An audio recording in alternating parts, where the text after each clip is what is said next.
नमस्कार दोस्तों, स्वागत है आपका द चैंपियंस चैनल में। दोस्तों इस वीडियो में देखने वाले हैं एलपी CBT 2 के लिए जो इंपॉर्टेंट जो चैप्टर है डीसी थ्योरी। ठीक है दोस्तों, तो डीसी थ्योरी का इंपॉर्टेंट जो पॉइंट है वो हम देखने वाले हैं दोस्तों। ठीक है ना। तो पिछले वीडियो दोस्तों ये पूरा जो जितना ये पीछे का दोस्तों मैं सब वो कवर करा दिया आपको। ठीक है ना, कंप्लीट करा दिया हूँ, दोस्तों जरूर देख लीजिएगा। ठीक है ना।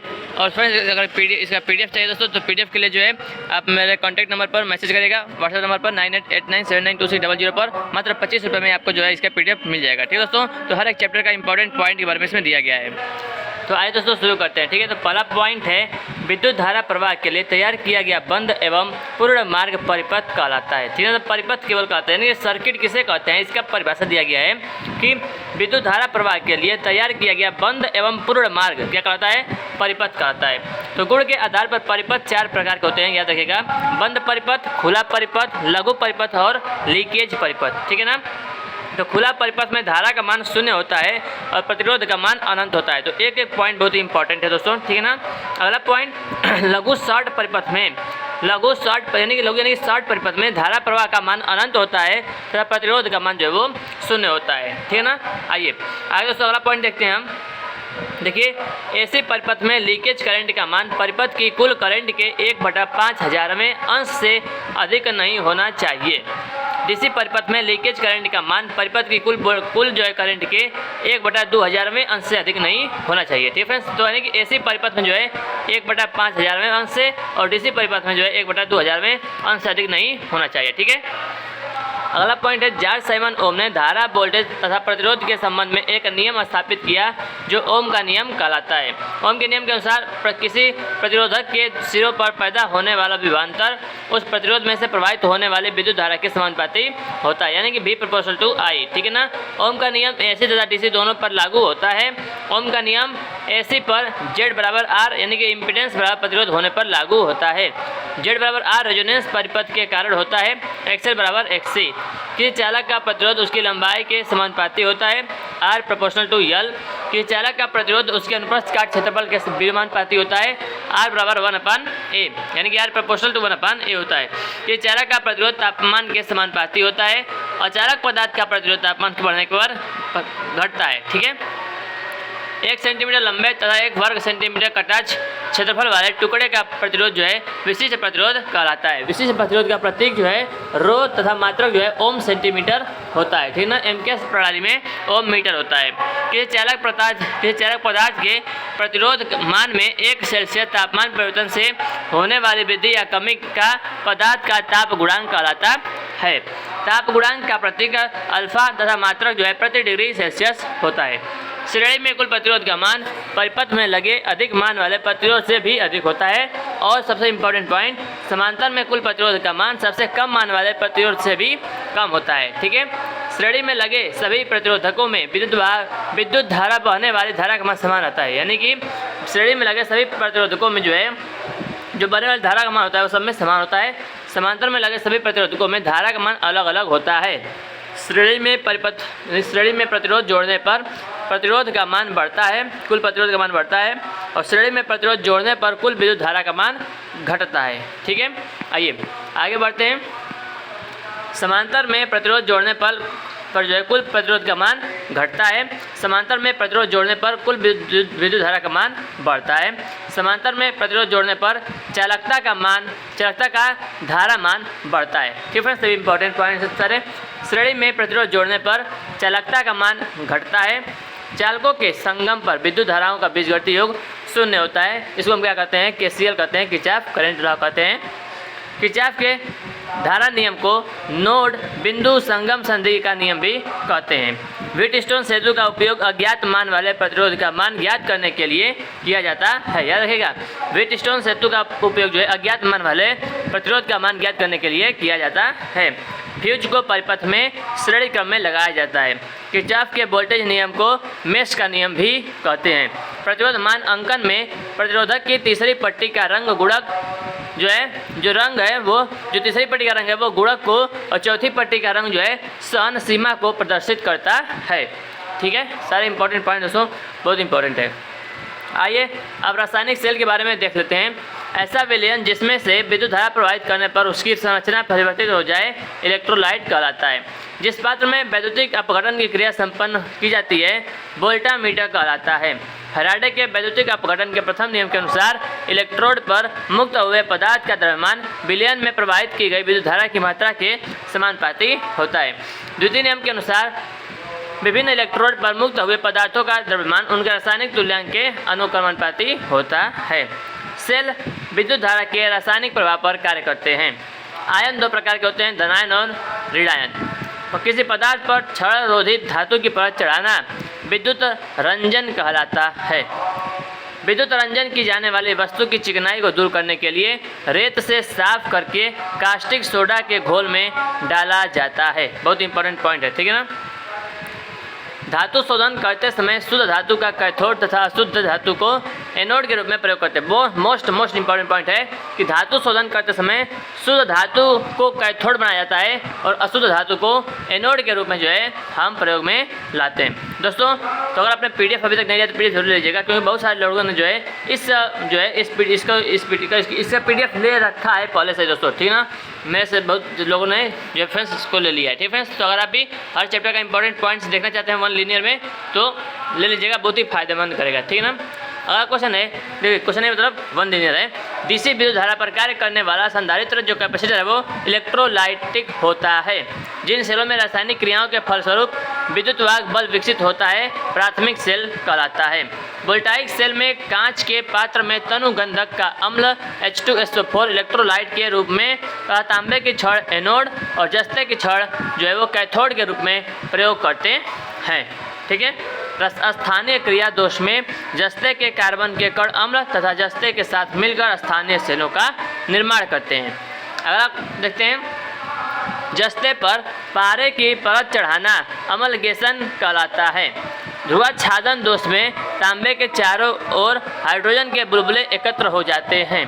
स्थानीय क्रिया दोष को दूर करने के लिए जस्ते पर पारे की परत चढ़ाई जाती है। यानी कि आपसे पूछेगा कि बताइए जस्ते पर जो है पारे की परत क्यों चढ़ाई जाती है, तो आपको बताएंगे स्थानीय क्रिया दोष को दूर करने के लिए।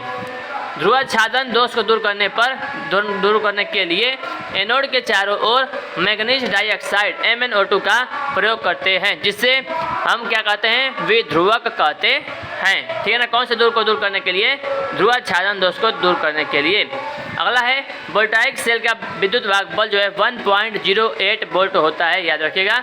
डेनियल सेल में एनोड के रूप में तांबे का एक बेलनाकार पात्र प्रयोग किया जाता है।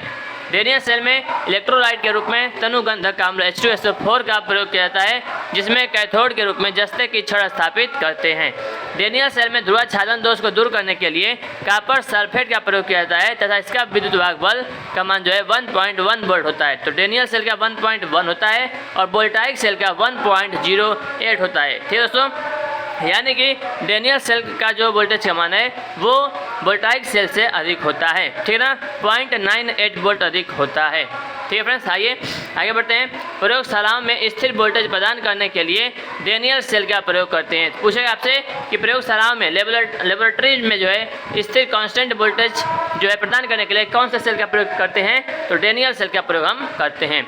लेक्लांची सेल में जो लेक्लांची सेल है अम्ल रहित प्रकार का सेल है। लेक्लांची सेल में कांच के पात्र में अमोनियम क्लोराइड NH4Cl इलेक्ट्रोलाइट के रूप में प्रयोग किया जाता है।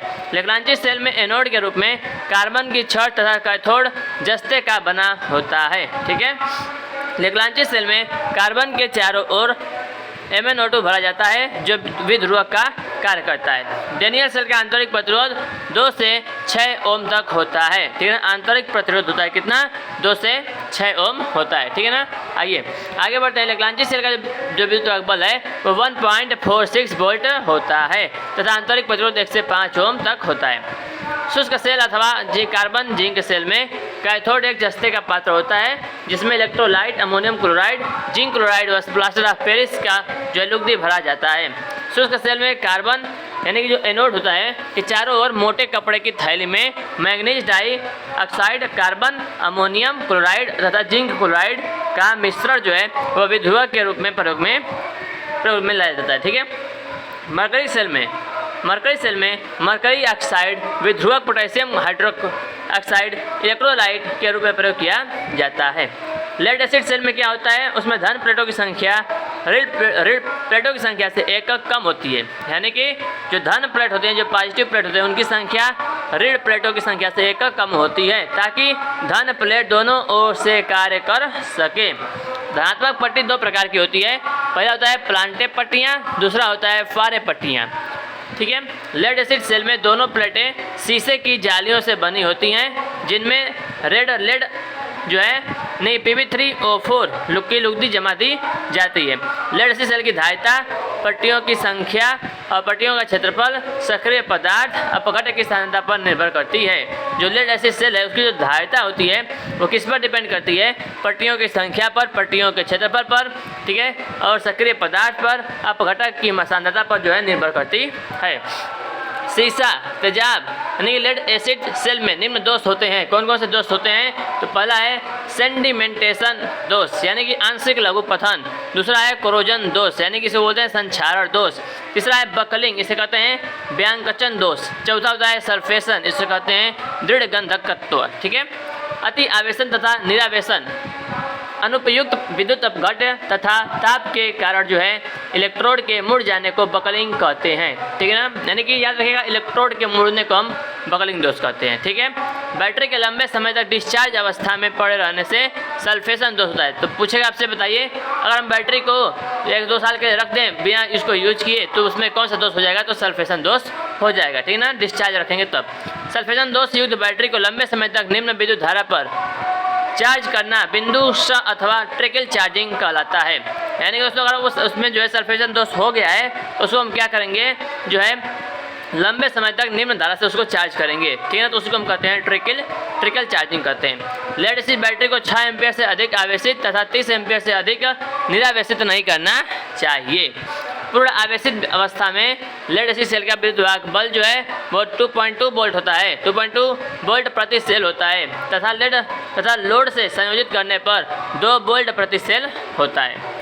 डिस्चार्ज अवस्था में लेड एसिड सेल की दोनों प्लेटों का रंग हल्का स्लेटी हो जाता है। डिस्चार्ज अवस्था में लेड एसिड सेल की दोनों प्लेटों का रंग हल्का स्लेटी हो जाता है। ठीक है, आइए उसके बाद देखते हैं। फुल चार्ज अवस्था में धन प्लेट का रंग भूरा होता है तथा ऋणात्मक प्लेट का रंग सफ़ेद होता है। फुल चार्ज अगर सेल है तो उसका जो धन प्लेट होगा वो भूरा रंग का होगा और जो ऋण है वो सफ़ेद होगा। सेलों के समूह को बैटरी कहते हैं। अधिक विद्युत वाहक बल प्राप्त करने के लिए सेलों को श्रेणी में जोड़ा जाता है और अधिक विद्युत धारा प्राप्त करने के लिए सेलों को समांतर में जोड़ा जाता है।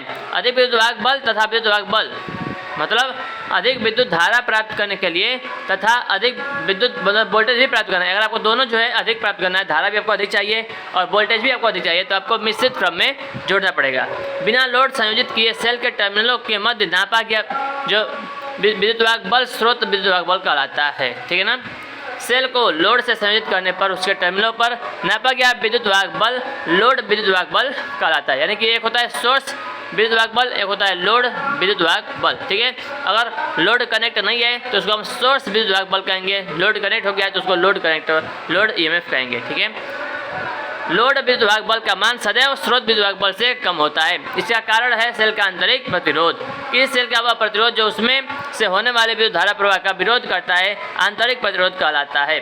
बैटरी की एम्पियर घंटा क्षमता का मान वाट घंटा क्षमता से अधिक होता है। स्थिर करंट चार्जिंग विधि में अनेक बैटरियों को एक साथ चार्ज करने के लिए उन्हें श्रेणी में संयोजित किया जाता है। स्थिर वोल्टेज चार्जिंग विधि में अनेक बैटरियों को एक साथ चार्ज करने के लिए उन्हें समांतर में संयोजित किया जाता है।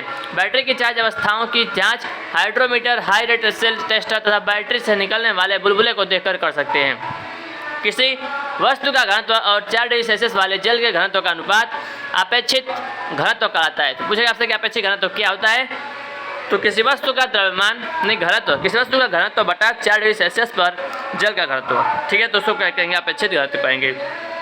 हाइड्रोमीटर के द्वारा बैटरी के इलेक्ट्रोलाइट का अपेक्षित घनत्व नापा जाता है। किसके द्वारा, हाइड्रोमीटर के द्वारा। ठीक है दोस्तों, हाइड्रोमीटर प्लवन के सिद्धांत पर कार्य करता है, प्लवन के सिद्धांत पर कार्य करता है।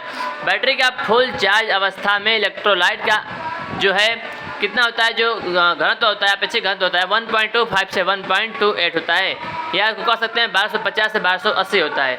और द चार्ज अवस्था में 1.2 से 1.25 होता है, 1200 से 1250 के बीच होता है।